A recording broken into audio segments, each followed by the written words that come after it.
Assalamualaikum warahmatullahi wabarakatuh. Hari ini 25 November 2022 kami Global SR Relief Indonesia sedang mendistribusikan paket sembako dan juga paket kebersihan yang berasal dari Al-Manar Relief dan juga komunitas muslim yang ada di New Zealand.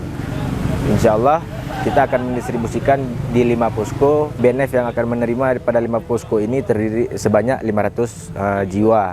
Terima kasih kami ucapkan kepada Al-Manar Relief dan juga komunitas muslim yang ada di New Zealand karena telah turut berpartisipasi meringankan beban dari korban gempa yang terjadi di Cianjur.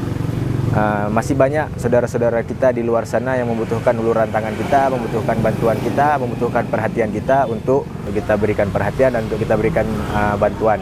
Kami mengajak saudara-saudara atau sobat ihsan dimanapun Anda berada untuk turut berpartisipasi dalam meringankan beban korban gempa yang ada di Cianjur dengan berdonasi melalui Global SR Relief.